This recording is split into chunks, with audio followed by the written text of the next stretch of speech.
I want you to imagine with me 16-year-old female.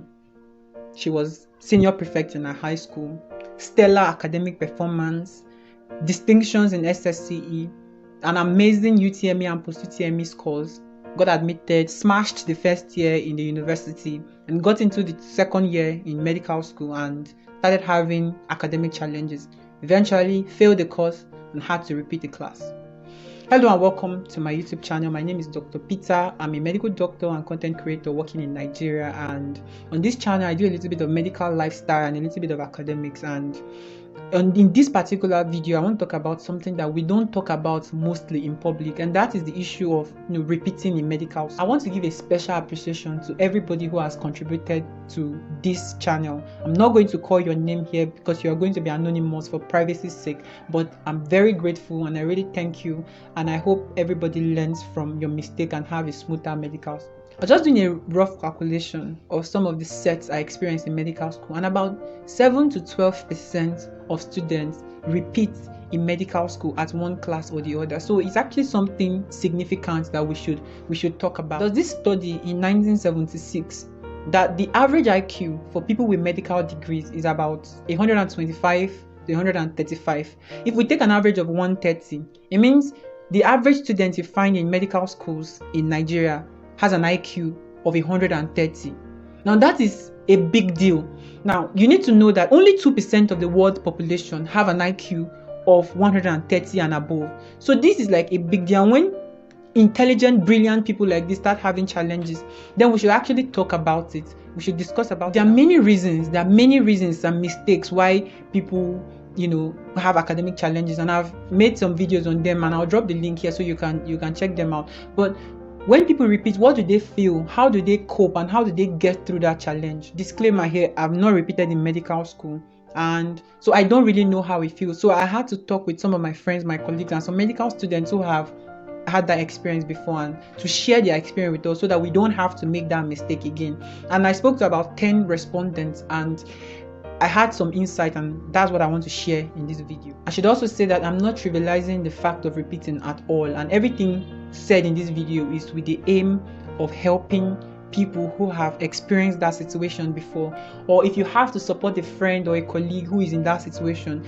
these are some of the things you should be aware of and some of the things you should avoid altogether. Obviously, is a distressing situation, and K, one of my respondents, said it compared it to passing a kidney stone, and kidney stones are like up there when it comes to degree of pain felt by people. So you should know what it feels like. Just have a mental picture of what it feels like. To put things in perspective, these are top flight students, best in their school, best in their states, who have smashed all the results, and their intellect, their academic performance is a key factor in their identity. And when people begin to have problems in the areas of their greatest strength, it's actually something that can cause, significant personal crisis. One of my respondents, S, said, he said it was the first time he had a mental breakdown, and it took his mom and the grace of God to be able to actually get through that situation, to get himself back together, and then to face the class all over again. So it's actually a big deal. And the main problem comes in facing oneself, facing parents, facing teachers, facing classmates, and then facing juniors. And it's a big deal. Facing parents, because most parents will make huge sacrifice to send their wards and their children to medical school. And medical school is expensive. The books, the fees, and things like that. And it's quite expensive. And then having to go and face those parents and tell them that you are not passing, that you are failing, and you are failing the receipt exams, and then you have to repeat the class and spend extra time, is really distressing. And even if you take off the time wasted, the year rather, let's say wasted, and you take off the fact that your senior, your mates are now your seniors, even when you take out that from the equation, it's actually still something really distressing. Another fact is facing teachers in med school.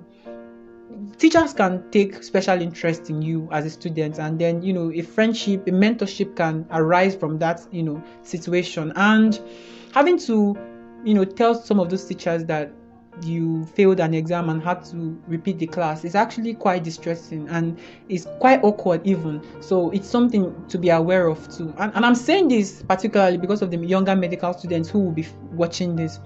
Do all you can to be excellent. We're not saying you should become a textbook wired for sound, but do all you can to be excellent. Medical school is more enjoyable when you don't have challenges like academic challenges to face, such as repeating. Another challenge is, facing classmates. One of the respondents, K, he said when he was talking with, the problem was not that his classmates were, ahead of him per se. They were coming around and there was still some level of friendship. But you have to realize that proximity is one of the major drivers of friendship. And when you attend, 20, 30, 40 lectures with somebody, some relationship begin to arise from that, that proximity. And when that proximity is severed by you repeating or having to take a class again, you might lose some of your friends, and it's actually natural. This is post-medical school now, and I just keep a very strong line of communication with just a handful of my classmates, and not because of any problem or anything, just because proximity was a factor that drove some of the acquaintanceship I had with my classmates. And so it's possible, it's very likely that you're going to lose your friends. And Kay said this, he said when his friends came around again, one of the most distressing things for him was the pity in their eyes. And I think this will be for those who will have friends who might repeat or things like that. Please, of all the emotions you should display, pity should not be part of it, because it's actually going to weigh more on the person in the situation more than you would imagine. Now, facing your juniors. First of all, I want to say a big shout out to all those, medical students who go out of their way to give tutorials and orientation and things like that to younger colleagues. It's actually a big deal. It's a big deal because an unspoken possibility in that situation is the fact that you can actually repeat the class. And one of the respondents, K, he said, he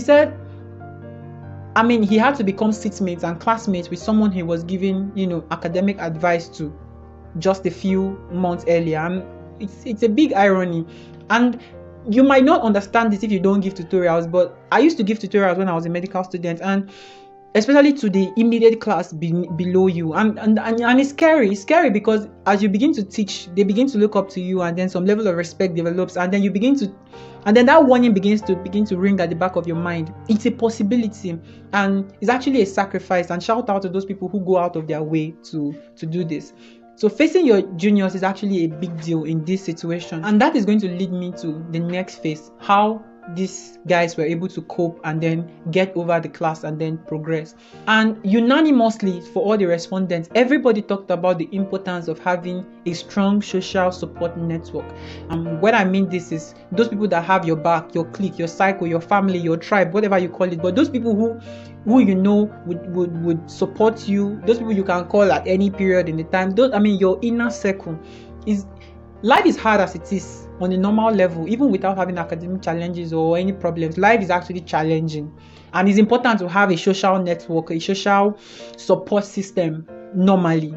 So, and then it becomes extra important. I told you about S, who said it took his mom and his family members to be able to support him and lead and guide him out of that situation. So a support system is very important, and we don't build support systems in emergency situation. It's better to have those people functional in your life now. Anthony D'Angelo said it best. He said the most important things in life aren't things, and I can just tell you straight, they are people, and it's those kind of people, this kind of people that will be with you through thick and thin. These are the kind of people you should begin to invest in, those kind of relationship now, not in anticipation of things going bad, but because it's an important component to life generally. Most of the respondents also said faith was a big deal in them getting over the academic challenge. So you should be aware of that too. She had this to say. She said, what is unavoided is better welcome. And I agree with that. And I'm not saying this because it's easier. It's easy to accept it. But the first step is to acknowledge the problem before you begin to find solution and embrace it. You have to integrate into that new class. It's obviously distressing, but you have to integrate yourself into that new class, and don't assume you know everything already. Of course, you might have more experience than those people taking the class for the first time. But don't assume you know everything, because if you do that, you begin to shortchange yourself, and pride comes before a fall. And in most medical schools, you can only repeat a class once, and then if you repeat again or you don't pass through that period, you're actually going to be withdrawn. So you have to be very aware of that. And then obviously, most of the respondents also talked about the fact of cutting down on extras and becoming focused on what is important, which is getting through that class and acing and smashing that exam and moving on with your career and your academics all together. The paradoxical response I got from my respondents was actually gratitude. And gratitude during the period of the crisis, because it was not a withdrawal. For example, most of them were grateful for an opportunity to prove themselves again, so which was very surprising. And in retrospect, some of them were actually grateful because during that period of crisis, they found a deeper aspect of themselves. It was sort of an epiphany for them, and then they knew more about themselves, their strengths and their weaknesses, and they were able to cope more, and then they became better people altogether. So it was a significant thing. Of course, they were not grateful that they repeated the class, but the experience shaped them in a significant way that affected their life. Now, 3 of the 10 respondents became A students, and when I mean A student, like top of the class student, and actually one of them who has graduated now actually graduated with honors from medical school. It tells you the full spectrum of what can happen. Things can go very bad, but it's a cliche, but when life gives you lemon, they say you should make lemonades and all that. It's a cliche, but it's actually a good attitude to approach problems like this. Once again, I do not take repeating or academic challenges altogether for granted, and that is why this channel exists, so that you don't have to make this mistake again, so that you can actually have a smoother sail. And if you're interested in things like these exams, examination, clerking stations and things like that, things you need to get through medical school and transit into clinical practice smoothly, then do subscribe to this channel, and you can even share with your friends and your classmates. Thank you very much, and see you in the next video.